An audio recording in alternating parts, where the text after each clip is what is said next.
Cet outil industriel, 48 hectares, et ce qui est très important, il y a quelques messages forts que j'essaye de faire passer. La Sara, c'est une entreprise unique et indivisible.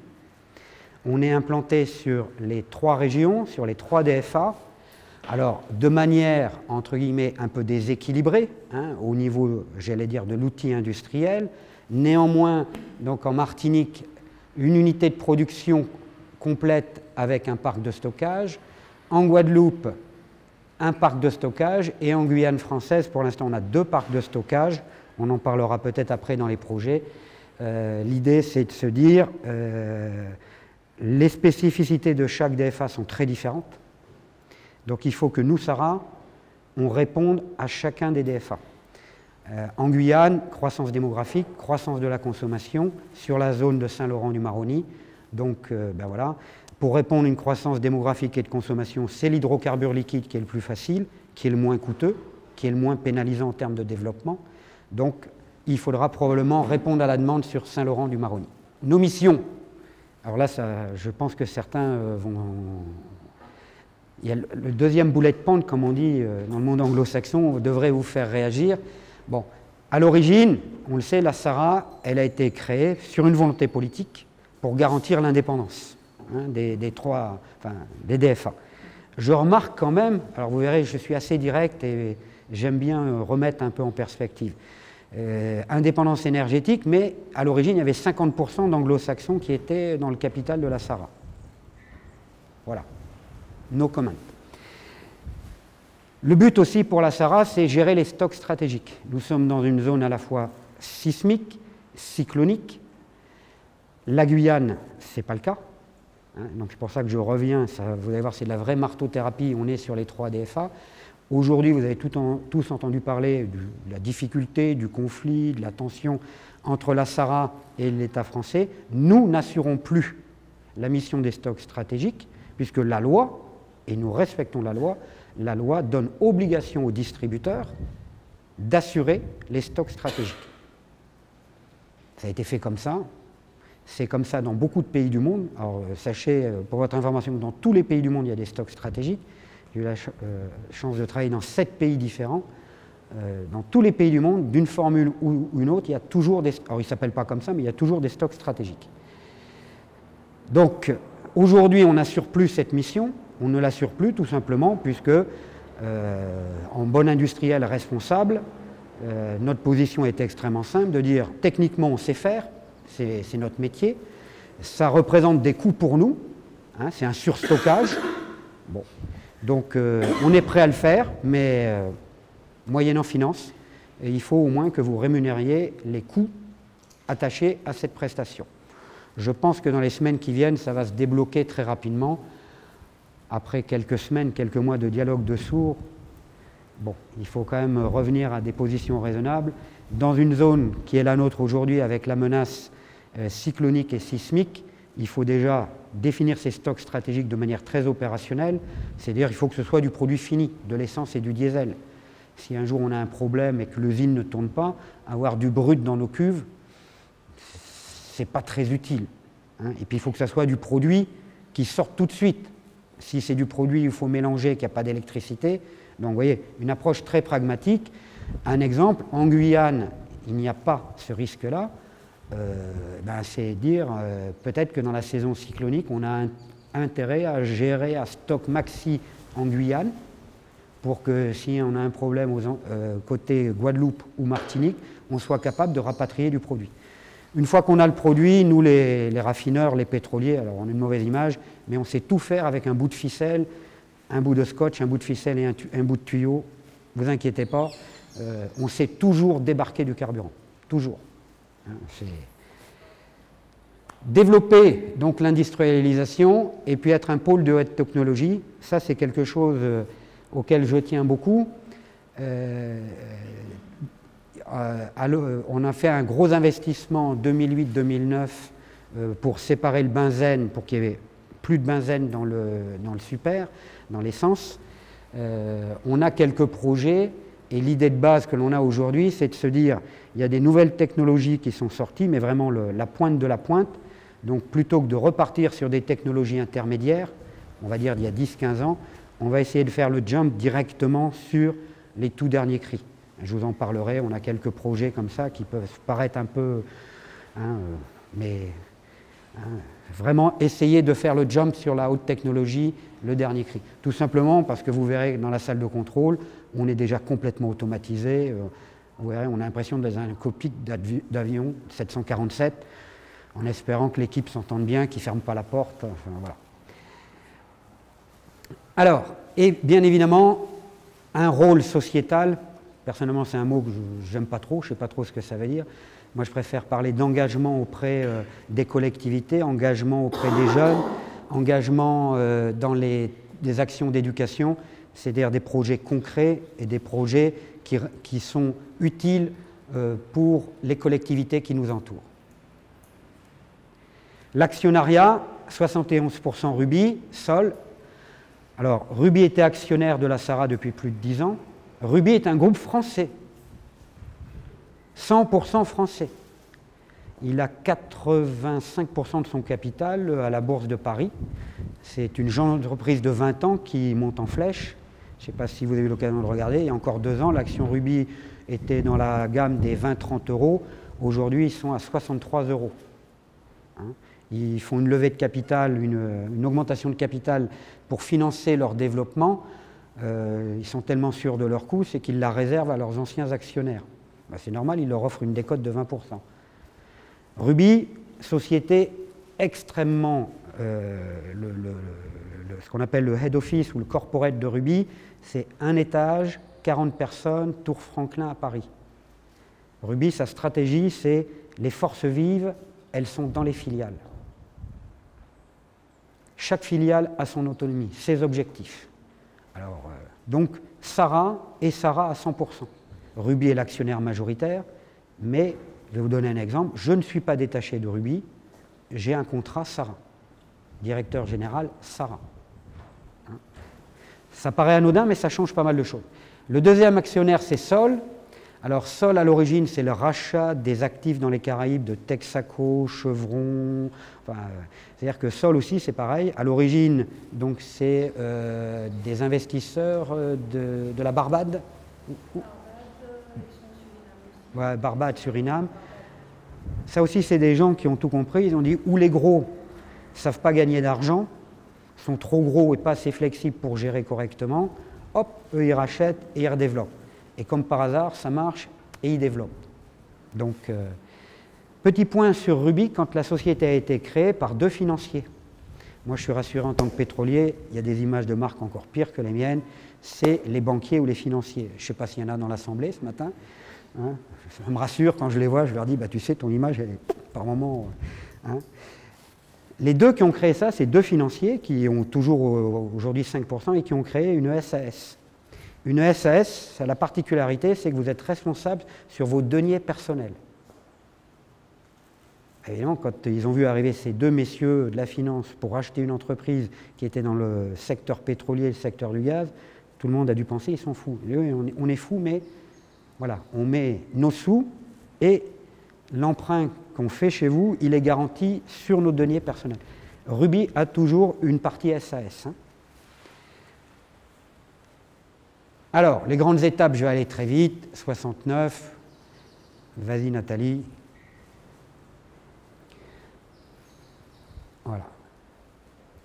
Je vais regarder surtout le bas. Donc, la grande étape, c'est 2007 où il y a eu quand même un ajout important, donc l'unité de séparation de benzène et les nouveaux bacs. Bon, j'allais dire, en cycle de raffinage, en général, on fait un gros investissement tous les 10-15 ans. Hein, voilà, pour s'adapter au marché. Et maintenant, donc, depuis 2010, hein, on est devenu bien implanté sur les 3 DFA. La Guyane, avant, c'était un peu particulier. Bon, voilà, maintenant, aujourd'hui, c'est fait. Des petits points que vous aurez l'occasion de voir, sur lesquels je vais insister. Vous verrez, notre salle de contrôle et le laboratoire sont ce qu'on appelle chez nous blast resistant, c'est-à-dire en cas d'incident majeur dans l'usine, explosion en particulier, hein, on manipule des produits extrêmement, j'allais dire, volatiles, qui peuvent exploser et autres. Donc, nos personnels dans ces salles-là sont protégés. Bon, voilà l'implantation générale. C'est une implantation des années 70 où à l'époque les gens faisaient bien les choses. C'est-à-dire qu'on met une zone vie, une zone administrative, une zone d'unité extrêmement claire et concentrée. Hein, vous verrez. Alors malheureusement pour des raisons de sécurité, vous devrez rester dans le bus, hein, mais voilà. Donc vous verrez quand même que c'est organisé. Il y a ce qu'on appelle la ligne des réacteurs, la ligne des fours. Donc tous les fours des unités sont regroupés, ce qui est une disposition géographique extrêmement intelligente et très bien faite. Le schéma de raffinage. Alors je ne vais pas trop rentrer dans la technique. On a une capacité de 800 000 tonnes à la distillation. Et pourtant on produit à peu près 1 200 000 tonnes. Ça veut tout simplement dire qu'on achète aussi des bases que l'on va mélanger pour faire du produit fini ou des bases qu'on va traiter dans le schéma intermédiaire. Ça explique pourquoi. Et bon, on dit 800 000 tonnes. La prochaine fois, je mettrai 1 million de tonnes pour éviter, parce qu'on dit qu'ils ont une capacité de 800 000 tonnes et ils sortent 1 200 000 tonnes. Il y a un problème. Bon. Mais ça, c'est les subtilités du raffinage. Alors le raffinage, je ne sais pas si vous connaissez, c'est extrêmement simple. Tout le monde pense que c'est compliqué. Est-ce qu'il y en a qui ont travaillé dans une rhummerie ou qui connaissent la distillation du rhum? Hein? Eh bien, c'est quasiment la même chose. Hein? Quand je discute avec mes collègues des rhummeries, je dis, moi j'ai le même métier que vous, on prend une matière première, on chauffe, on distille, on laisse refroidir. Ce n'est pas plus compliqué que ça. Tous les processus de raffinage, tous, il n'y en a pas un qui échappe, vous chauffez, vous fractionnez, vous mélangez, vous tordez les molécules et vous laissez refroidir. La différence, c'est qu'il faut chauffer à très haute température et quelquefois ça se passe sous pression d'hydrogène très forte avec des catalyseurs. Voilà, la difficulté elle est là. Sinon le principe de raffinage, les principes de la thermodynamique qu'on utilise tous les jours sont extrêmement simples. Même sur les unités de transformation intermédiaires, qu'on appelle des hydrodésulfurations ou catalyques réformeurs, là, des monts barbares et tout. Hein. Le catalyque réformeur, il prend une molécule d'essence, il va la tordre pour lui donner des caractéristiques physico-chimiques différentes. Même principe, il faudra chauffer, passer sur un réacteur, tordre la molécule et refroidir tout ça. Alors comme on est des gens très sioux, on s'est dit, comme il faut refroidir et chauffer, en général, on récupère les calories du flux sortant pour chauffer le flux entrant, ce qui fait que ça fait ce qu'on appelle de belles usines à gaz. Mais on essaye de faire, et on y arrive, de belles économies d'énergie. Juste un petit point, évolution des spécifications. Gardez bien en tête, ici, nous sommes en zone européenne. Nous sommes en RUP. Région ultra-périphérique. Ceux qui font les sigles quand même, hein, franchement, ils ne sont pas forts. Voilà. Ça veut dire qu'on applique les spécifications européennes sans aucune dérogation. Et je vais même aller plus loin. Si on se contentait d'appliquer les spécifications européennes, aujourd'hui, ceux qui roulent encore à l'essence, et c'est bien un drame parce que tout le monde passe au diesel, on en parlera pendant le débat.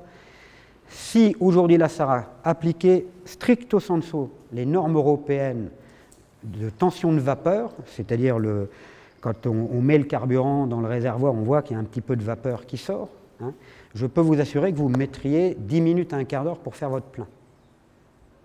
Parce que les normes européennes, il y a une saisonnalité été-hiver qui est standardisée pour l'Europe. Eh bien, le législateur a simplement oublié de penser que la RUP, il faisait chaud tout le temps, et que tout au long de l'année, on produit un carburant qui serait considéré norme hiver en Europe, et mieux que la norme hiver. Alors pour ceux à qui ça donne quelque chose, ça peut parler, la norme en hiver c'est 600 millibars, 650 millibars. Hein. C'est-à-dire que si vous mettez de l'essence dans une bouteille, vous ouvrez, vous avez pouf, il y a une petite surpression. Nous, on produit un carburant qui fait 550. Et ça, le consommateur, il ne le voit pas. Maintenant, si un jour le consommateur continue de m'agacer, je vais faire du 650. Hein. Et là, il y aura la queue aux stations-service, les files d'attente, pas parce qu'il y aura la grève des carburants, c'est parce que chacun mettra 10 minutes pour faire le plein. Alors je plaisante, on ne fera jamais ça. Mais vous voyez, c'est des choses qui ne sont pas connues, hein, où on est amené, compte tenu des conditions climatiques, à faire un carburant avec une caractéristique spéciale pour que le consommateur puisse faire le plein de sa voiture essence sans problème. Qui roule encore à l'essence, là? Oh mon Dieu. Oh mon Dieu. Oh mon Dieu. Vous voulez me tuer, là? Combien? J'en compte 4. 4. Vous devriez me demander, ma voiture, elle est quoi? Elle est essence ou diesel? Elle est diesel. Mais c'est parce que j'ai repris celle de mon prédécesseur. Vous me revenez voir dans un an, je roule à l'essence. Et je vous expliquerai à l'occasion pourquoi. Entre guillemets, le problème essence-diesel, on est en train de se tirer une super balle dans le pied. Et ça m'énerve. Alors, Guadeloupe, donc en stockage, vous voyez, c'est quand même important, pratiquement un demi-million de mètres cubes de stockage. Un demi-million de mètres cubes. Donc, je reviens à la notion des stocks stratégiques. Si on veut vraiment être sérieux et avoir des stocks de produits finis, la SARA ne peut pas dire « non, je n'ai pas la place, il faut que je construise un bac ». Non, non, ça c'est la version pas sérieuse. La version sérieuse, c'est dire 1, je sais faire, 2, j'ai l'outil industriel pour le faire, 3, faites le calcul, s'il faut que je stocke en permanence 200 000 mètres cubes ou 200 000 tonnes de stock stratégique, à 800 € la tonne, 160 millions d'euros à 4 ou 5%, voilà. Ça vous donne une idée. Ça va très vite pour trouver ces chiffres. Alors après, on affine, on met des coefficients, on met des trucs, mais il faut que ça occupe. Prochain. Ah, pardon, vous avez vu qu'en Guyane, on n'a que 60 000 mètres cubes. On n'a que 60 000 mètres cubes. Alors que la Guyane, 200 000 habitants. Par contre, progression Donc pour exploiter nos stockages ou notre raffinerie, donc on a ce qu'on appelle des appontements, des quais de déchargement, voilà, on appelle ça chez nous des appontements. On en a 6. Le point particulier, c'est qu'à la fois, il faut respecter les normes de sécurité, et c'est bien normal, sous l'aspect environnement, c'est-à-dire pas de pollution, et aussi les normes de sécurité, le fameux code ISPS, qui a été mis en place suite aux incidents de 2011, où pénétrer sur une zone sensible, déchargement d'hydrocarbures, il faut que les gens soient contrôlés et tout. Donc on a à la fois l'aspect sécurité industrielle, sécurité de l'environnement et sécurité au sens, j'allais dire, militaire du terme, de nos installations. Moi j'aime bien dire ça, vous voyez, grosso modo c'est 3000 camions par mois. Ça paraît pas, 3000 camions par mois. C'est... Sur 20 et quelques jours ouvrables, vous voyez que les quais de chargement, les gares de chargement sont bien occupés. On a un réseau de pipe, alors ça c'est quelque chose qu'on aime bien, c'est un réseau qui présente beaucoup d'avantages, c'est-à-dire que là il n'y a plus besoin de camions, une liaison directe par pompe, système extrêmement sécurisé, il y a toujours l'inconvénient, il faut qu'il soit contrôlé régulièrement, mis en pression. Il faut qu'il n'y ait personne qui aille faire des travaux au-dessus du pipe ou qui aille installer sa maison au ras du pipe. Donc, vous voyez, je reviens un petit peu comme l'histoire du raffinage. La nature est toujours bien faite, il y a toujours le plus et le moins. Je disais, le raffinage, c'est simple. Vous chauffez, vous réorganisez, vous distillez, vous fractionnez et vous refroidissez. Le problème, c'est que la nature, elle a bien fait les choses. C'est-à-dire, une fois que vous l'avez tordue, si la deuxième fois vous voulez la tordre, elle ne se laisse pas faire. Donc, il ne faut pas louper son coup la première fois. Les pipes, vous voyez, ça n'a rien à voir, c'est un système extrêmement fiable, extrêmement performant, qui est très cher en investissement, mais qui après en exploitation est très peu coûteux, qui a le gros inconvénient, c'est qu'il faut le surveiller en permanence et il faut là qu'il n'y ait vraiment pas de fuite, parce qu'on est sur le domaine public.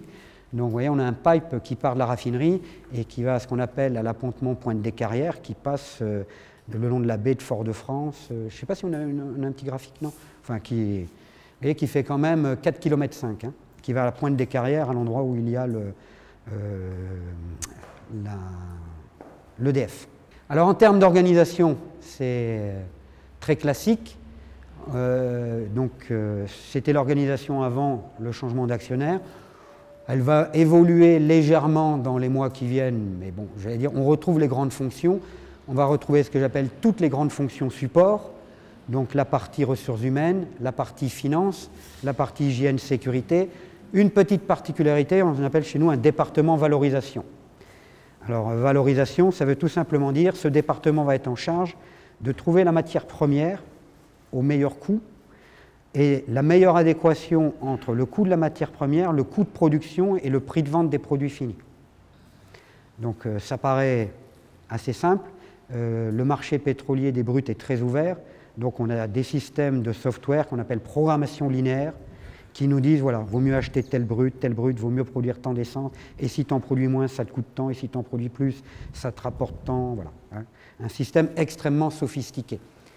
Et pour faire ça, dans ce département Valo, il y a un service procédé qui gère tout ce qui est, les process de l'usine, les process industriels, un laboratoire pour contrôler, qui est COFRAC, donc ça veut dire qu'on s'auto-contrôle, mais notre laboratoire est contrôlé tous les ans, par des essais circulaires à l'aveugle. Hein, il n'y a pas de compromission possible. Hein. Un service programme qui est chargé d'éditer le programme de fabrication de l'usine et un service performance qui mesure qu'est-ce qu'on a acheté, qu'est-ce qu'on a vendu et qui dit aux gens ben, vous avez bien travaillé ou vous m'avez fait du travail de cochon. Hein. Et puis après, donc, toute une partie opération par un directeur des opérations, l'exploitation, la maintenance, les dépôts, et un secrétariat général, j'allais dire, qui nous sert pour toute la partie donc, communication, la partie juridique, l'audit, voilà.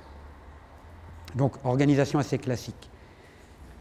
251 personnels, Sarah, 300 contractants tous les jours qui travaillent rien que pour nous, à l'intérieur de l'usine et sur les dépôts. Je ne parle pas des chauffeurs de camions, hein. Je ne parle pas de tout ce qui est en aval, vraiment. C'est-à-dire pour faire tourner la Sarah, c'est à peu près 600 personnes. Et vous avez la répartition. Hein. Donc, évidemment, la grosse partie est en Martinique, puisque c'est là où on a l'outil industriel. Particularité, en particulier en Martinique, on a des personnels en 3-8. Donc feu continu, 24-24, 7-7, sauf quand l'usine est en grand arrêt, où là, on arrête toutes les unités et effectivement, les gens sont sur un rythme de travail. Donc, pour vous donner un petit peu la répartition, vous voyez que c'est une population, j'allais dire, avec des formations de haut niveau, hein, et vraiment avec des experts, puisque aujourd'hui, vous voyez, on est à 20% ouvriers, employés, agents techniques. Donc 80% de population qui travaille au sein de l'établissement Sarah, hautement qualifiée. Les embauches, le chiffre à garder en tête, c'est environ 10 par an. On a une pyramide des âges assez équilibrée pour le moment. Donc voilà, ça devrait continuer à ce rythme. En tous les cas, pas se ralentir, peut-être s'accélérer. J'ai vu la pyramide dans les 5-6 ans qui viennent. Mais bon, gardez en tête, on fait 10 embauches par an. Alors ça, c'est quelque chose que j'aime bien, que j'ai posé la question. C'est-à-dire, qu'est-ce qu'on représente dans le poids de l'économie locale? Alors là, je suis désolé s'il y a quelques financiers ou des gens experts comptables. Là, c'est, je regarde ce qui sort de la poche de la Sarah. C'est vraiment les dépenses. On ne parle pas ni d'engagement sur investissement ou quoi que ce soit. Bien, c'est 70 millions d'euros par an. 70 millions d'euros de dépenses, tout compris. Et on voit que sur ces 70 millions d'euros, il y en a 71% qui sont locaux, qui se font dans les 3 DF1. Ce qui est intéressant de regarder, c'est que autant il y a 71% des achats qui sont vraiment locaux, ou des coûts qui sont locaux, hein, les salaires sont inclus, 62% au nombre de fournisseurs. Ça veut dire qu'aujourd'hui, la Sarah, malheureusement, ne peut pas trouver un certain nombre d'équipements dont elle a besoin régulièrement sur les DF1. Alors autant je comprends sur un réacteur, vous voulez acheter un réacteur, le dernier auquel j'ai participé, un énorme réacteur, j'étais aux États-Unis, il est venu d'Italie. Bon, parce que c'est des pièces uniques qui coûtent une fortune, et j'allais dire, il y a 3-4 ateliers dans le monde qui savent faire ça. Le dernier en Chine, contrairement à ce qu'on pouvait penser, il n'a pas été fabriqué en Chine, il venait aussi d'Italie. Donc j'ai cru comprendre que les Italiens étaient quand même passés dans l'art de faire des réacteurs. Mais des réacteurs, on en change un tous les 20 ou 30 ans ou 40 ans. Donc c'est de la pièce sur mesure, c'est très très particulier, des métallurgies très complexes. Donc là, j'allais dire, il ne faut pas rêver, on n'aura jamais la ressource locale pour faire un réacteur. Par contre, je suis certain qu'il y a des choses que l'on pourrait, si on passe des contrats long terme avec certaines sociétés de maintenance, tout à fait faire ici. Hein, il y a beaucoup d'équipements qu'on renvoie en métropole pour révision. C'est bon, vu le nombre d'équipements que l'on a, donc vous voyez, c'est un sujet. Donc même si 71% des achats locaux, j'aimerais bien qu'on soit à plus près de 80%. Hein, ça, c'est un objectif qu'on va regarder. Après, les 70 millions d'euros, si on pouvait les diminuer un peu, ce serait bien. Mais comme me disent les consultants, Philippe, t'inquiète pas, la réduction des coûts n'est pas un projet d'entreprise. Je dis oui, vous avez bien raison, n'empêche qu'il faut quand même le faire. En tous les cas, il faut les maintenir. Sur ces 70 millions, donc il y a une part de cash expenses, d'achat de l'année, puisqu'on réalise environ 20 millions d'euros d'investissement par an. Et là, j'aime bien les 3 petits points de suspension, parce que l'auditoire auquel je m'adresse, donc on pourrait dire 20 sur 70, c'est pas mal, et tout. Eh bien, j'attire votre attention sur le fait suivant, c'est que vous avez le petit code des couleurs, en bleu, c'est le réglementaire. C'est-à-dire, j'aime ou j'aime pas, j'ai pas le droit, je dois faire. Et contrairement à ce qu'on pense, la SARA applique les lois. Donc, et vous voyez que c'est pratiquement 50% de nos investissements. C'est quoi l'investissement réglementaire? C'est le législateur français, européen qui dit, messieurs, demain, et ils ont bien raison, le pourcentage de soufre dans les diesels sera de 10 ppm. Voilà, moins de 10 ppm. Le benzène dans les essences, il sera moins de 1%. Donc, c'est l'investissement réglementaire, à la fois technique et à la fois qualité produit. Le vert, c'est le maintien de l'outil, c'est-à-dire on doit changer un certain nombre d'équipements, des compresseurs, des pompes, des bouts de tuyaux, voilà. Donc, j'allais dire, investissement réglementaire, pas de création de valeur, maintien de l'outil, pas de création de valeur, c'est-à-dire qu'on stay in business. Vous rajoutez à ça le développement et la productivité. Vous voyez, en 2015, on a à peine 2 millions sur une enveloppe de 17 millions d'euros. Je pense que le public de Contact Entreprise voit tout à fait le point où je veux en venir. Quand vous avez 2 millions d'euros sur une enveloppe de 17 millions d'euros et seulement 2 millions d'euros qui vont vous générer de la valeur, je vous dis tout de suite, ça ne peut pas continuer. Vous ne mettez pas une entreprise en pérennité avec 2 sur 17. Donc ça veut dire qu'il va falloir dégager des marges de manœuvre. Il faut augmenter l'enveloppe. Ça, c'est à voir avec les actionnaire. Ou avec, sur les aspects réglementaires, de dire donnez-nous un peu de temps. Hein, quelquefois, c'est tout à fait possible, hein, par des dérogations tout à fait justifiées et autres. Mais il est clair qu'aujourd'hui, j'allais dire 15 à 20% consacrés au développement de l'outil, à la création de la valeur, c'est très notoirement insuffisant. C'est une de nos faiblesses aujourd'hui. Et vous voyez que cette faiblesse, elle ne date pas d'aujourd'hui. Hein. 2011-2012, on était pas mal. Donc, vous voyez, 2013, pas un copec. Hein. Donc, c'est quand même assez symptomatique. À ceci près, on en reparlera au moment du prix des carburants, à chaque fois que la SARA est capable de faire un investissement qui va créer de la valeur, le résultat de cette valeur va directement dans la poche du consommateur. C'est-à-dire que si nous générons 10 millions d'euros par an de création de valeur supplémentaire, ça ne change pas notre rémunération, mais ça veut dire que dans le coût des carburants, il y aura 10 millions d'euros en moins, c'est 1 centime du litre. Grosso modo. Alors 1 centime du litre, ce n'est pas assez pour le consommateur. Mais si ça peut gommer j'allais dire une augmentation d'1 ou 2 centimes, c'est pas mal. Donc là, vous voyez, il y a vraiment... Et ça ne se fera pas tout seul, hein. La SARA le fera en partenariat. Hein, parce que les investissements dont on parle, c'est des investissements à 80, 100 millions d'euros hein, qu'il faut derrière. La sécurité, bon, vous avez vu ce matin, c'était peut-être un peu pénible, donner sa pièce d'identité, avoir le badge, vous allez être obligé de rester dans le bus. Bon. On est sur un site Seveso, risque haut, Et effectivement, il y a des risques industriels extrêmement importants. Donc on a une équipe sécurité, on a des plans de prévention. Donc on est quand même bien préparé, bien armé face à ces risques. Mais c'est un travail de tous les jours, tous les jours, tous les jours, tous les jours. Petite particularité qui existe de moins en moins dans les raffineries dans le monde entier, on a un service d'intervention, un service de pompiers 24/24 à demeure sur la raffinerie. Ils sont en équipe 3-8, on a du matériel, vous le verrez, du matériel lourd. Hein. Pour vous donner un ordre d'idée, le camion que vous voyez en bas à gauche, là, qu'on appelle, qui est capable de faire en toute autonomie, faire de la mousse, et il a du matériel pour éteindre les feux de tout type et tout. Ce joli petit bijou en rouge, c'est un demi-million d'euros. Un demi-million d'euros, c'est du sur-mesure. Hein.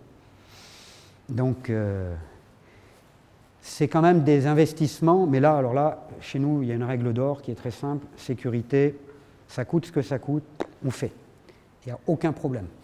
Voilà, donc on a 15 pompiers professionnels, et donc voilà, on va passer, enfin vous le verrez sur le site. Alors vous verrez, tout ce qui est jaune, c'est ce qu'on appelle le réseau mousse, c'est un mélange d'eau et d'émulseur qui va créer un tapis de mousse. Hein, c'est-à-dire que pour arrêter un feu d'hydrocarbures, la meilleure solution, c'est d'injecter de la mousse. La mousse va progresser sur le lit d'hydrocarbures, et puis voilà, le feu va s'éteindre naturellement. Faut-il encore avoir une mousse résistante à la chaleur, l'injecter au bon moment, parce que si vous n'êtes pas capable de couvrir la cuvette en feu ou le bac en feu, le feu ne s'éteindra jamais. Hein. Donc, ils vous expliqueront ça en détail. Bien évidemment, les moyens anti-pollution, Polmar, on a des barrages, on a des remorques en cas de problème sur nos appontements. Voilà. Merci pour votre attention.